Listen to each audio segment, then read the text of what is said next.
क्या आप भी 2024 में जो सीजीएल प्री एग्जाम हुआ था उसमें क्वालिफाई नहीं कर पाए थे क्योंकि हाई कट ऑफ चली गई थी और आपने मेहनत भी बहुत की, और उतनी मेहनत करके अगर आप थोड़ी सी स्मार्ट ढंग से मेहनत कर सकते हैं और आप में है इतना जज्बा, तो आप भी 2025 का exam CGL exam pre qualify करके और मेंस में भी अच्छे मार्क्स लेके आप 2025 की एक जॉब प्राप्त कर सकते हैं। और सबसे इंपॉर्टेंट ये है क्योंकि जब 8 पे कमीशन लागू होगा 2026 में, तो आपकी जो सैलरी होगी वो बहुत ज्यादा बढ़ के होगी, जितनी 2025 में जो नोटिफिकेशन आएगा उससे ज्यादा।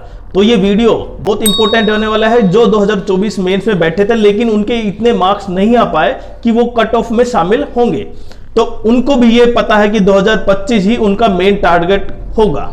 हेलो दोस्तों, क्या आप भी 2025 का सीजीएल एग्जाम पहली बार में ही क्रैक करना चाहते हैं? और अगर आप ऐसा चाहते हैं तो आप बिल्कुल सही जगह हैं, क्योंकि जो स्टडी मटेरियल, जो बुकलेट, जो चीज इस exact study plan, book list, time management और इसके अलावा जो प्रिपरेशन, जो मेंटली प्रिपरेशन है जो टॉपर्स ने यूज की थी, आज हम उसी के बारे में बताएंगे आपको। अगर आप भी सीजीएल प्री के लिए तैयार हैं 2025 के लिए, तो बेल आइकन दबाएं और चैनल को सब्सक्राइब कीजिए। अब देखते हैं। देखिए, सबसे पहले एसएससी सीजीएल को आपको सिलेबस को समझना होगा। अगर सिलेबस आपको बिल्कुल मेमोराइज है तो आप 50% चांस है कि आप एसएससी को क्रैक कर पाएंगे। तो सबसे पहले स्ट्रेटेजी आपके पास बिल्कुल होनी चाहिए कि अगर आपने स्ट्रेटेजी तो बना ली लेकिन पढ़ना स्टार्ट कर दिया, अब क्या पढ़ रहे हैं क्या नहीं पढ़ रहे हैं, सब कुछ पढ़ रहे हैं, वो एक बिल्कुल गलत स्ट्रेटेजी है। आप वेटेज के अनुसार पढ़िए कि कौन सा चैप्टर, कौन सा सिलेबस में किस में क्या है और कितने मार्क्स का है, सबसे इंपॉर्टेंट वो है। और जो बच्चे इग्नोर करते हैं मॉक टेस्ट को, वो सबसे बड़ी गलती है। मॉक टेस्ट को इग्नोर नहीं करें, जो आप डेली पढ़ रहे हैं उसी का टेस्ट लें। जो सब्जेक्ट आपको, जो टॉपिक आपने आज किया, आज आपने रिवाइज किया, उसी का टेस्ट लें, जिससे आपको पता चलता रहे। हर वीक में एक टेस्ट लेते रहे, जो पूरे जो आपने पढ़ा वीक में उसका भी। और सबसे बड़ा मिथ कि क्या केवल कोचिंग से ही हो सकता है, ऐसा आप टॉपर्स की राय देख चुके हैं, उनके इंटरव्यू देख चुके हैं कि केवल कोचिंग लेने से ही एसएससी सीजीएल क्रैक नहीं हो सकता। उसमें सबसे बड़ा हाथ किसका होता है? सबसे बड़ा हाथ सेल्फ स्टडी का होता है। कोचिंग उस तरह है जिस तरह श्री राम जब वनवास गए थे तो उनको छोड़ने के, उनके राज्य से जो लोग चले थे उनको जंगल तक छोड़ के आए थे। उसके बाद श्री राम ने अपना खुद कहां पे रहना है, कैसे क्या करना है, सब कुछ अपने आप किया। उसी तरह कोचिंग है। कोचिंग आपको केवल वहां पे लाके छोड़ सकता है, लेकिन आपका स्टडी प्लान, आपका सेल्फ स्टडी ही आपको इस एसएससी सीजीएल को क्रैक करवाएगा। तो सेल्फ स्टडी ही एक गेम चेंजर है एसएससी सीजीएल में। अब हम आते हैं स्टडी प्लान पर। सबसे पहले आपने स्टडी किया कि सिलेबस में क्या क्या है। अगर आपके पास सिलेबस मेमोराइज है तो आप बिल्कुल तरीके से बता सकते हैं कि आपको क्या समझ में आ रहा है, क्या नहीं आ रहा। सबसे पहले वीक पॉइंट को चेक करें। उसके बाद सबसे पहले maths, advance math, arithmetic math दोनों को अपना क्लियर करें। इंग्लिश में न्यूज़पेपर पढ़ें, द हिंदू सबसे बेस्ट है। उसके अलावा ग्रामर के लिए टॉपिक करें और डेली उसको रिवाइज करें या उसका शॉर्ट नोट्स बनाएं और उसको एक मॉक टेस्ट के रूप में करें डेली।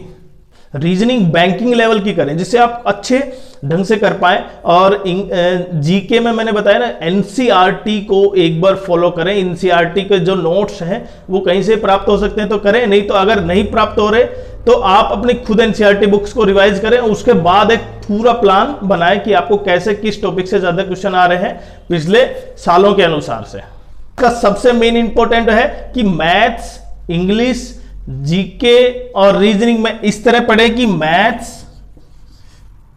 इंग्लिश, रीजनिंग, जीके और रीजनिंग 4 3 2 1। तो इस तरह डेली काम करें। कितना? 4 घंटे, 3 घंटे, 2 घंटा, 1 घंटा। सबसे कम किस में दे? रीजनिंग में टाइम दे। सबसे ज्यादा मैथ्स और इंग्लिश में, और उसके बाद जीके में।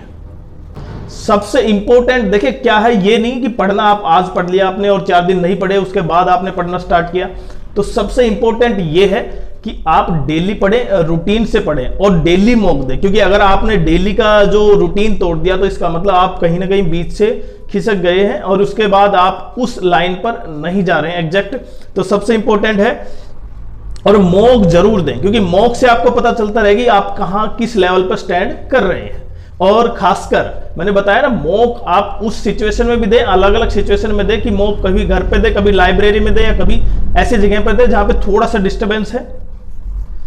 और कम से कम पेपर होने से पहले 100 मॉक आप दे चुके हों, जिससे आपको इतना लेवल कॉन्फिडेंस आ जाए कि आप इतने मार्क्स ले सकते हैं। क्योंकि आपने देख लिया एसएससी सीजीएल 2024 में जिस तरह कट ऑफ हाई गई है, क्वेश्चन सोल्व करना इंपॉर्टेंट नहीं है, क्वेश्चन सोल्व टाइम के अनुसार करना इंपॉर्टेंट है कि यहां पे आपको लगभग 155 के आसपास नेक्स्ट टाइम 2025 में अब जो एग्जाम होगा उसमें आपको मॉक टेस्ट में जनरल कैटेगरी की 155 के आसपास लेके चलना पड़ेगा। और सबसे important last, high speed revision होना चाहिए। मतलब आपके शॉर्ट नोट्स इतने शॉर्ट हो कि आप तुरंत उसको रिवाइज कर पाए। सबसे इंपॉर्टेंट है डेली पढ़े और अपना जो प्रीवियस ईयर के जो क्वेश्चन है उनको एक बार जरूर चेक करें, हर लगभग 4 या 5 साल के। उसके बाद जो मिथ है ना इसमें, सीक्रेट जो सबसे इंपॉर्टेंट है कि टॉपर का सीक्रेट, टॉपर सीक्रेट ये है कि स्मार्ट स्टडी इंपॉर्टेंट है, न कि हार्ड स्टडी। लगातार आप 10 घंटे पढ़ना जरूरी नहीं है, लेकिन 8 घंटे आप अगर पढ़ रहे हैं और वो आपको बहुत अच्छा रिजल्ट दे सकता है। दूसरा, मॉक जरूर करें, मैंने बताया मॉक सबसे इंपॉर्टेंट है।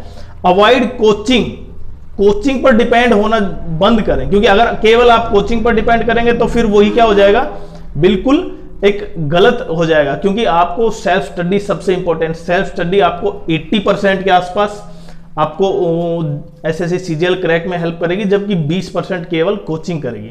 और जो मिथ है कि केवल कोचिंग से हो सकता है, तो आप टॉपर्स देख सकते हैं 2023 के 22 के जिन्होंने कोचिंग नहीं की, केवल ऑनलाइन कोचिंग की, और की तो यूट्यूब से भी की कुछ बच्चों ने।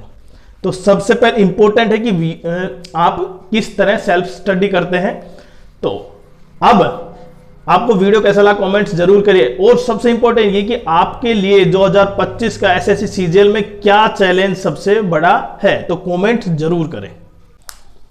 देखें, अगर आप केवल मैथ्स और इंग्लिश में देखें, अगर आप केवल मैथ्स और रीजनिंग में पूरे मार्क्स ले रहे हैं तो आप अकेले नहीं है। ऐसे बहुत से करीबन 5 से 7 हजार के आसपास ऐसे बच्चे होंगे जिनके मैथ्स और रीजनिंग में अच्छे मार्क्स होंगे। अच्छे का मतलब लगभग 1 या 2 मार्क्स कम, पूरे मार्क्स।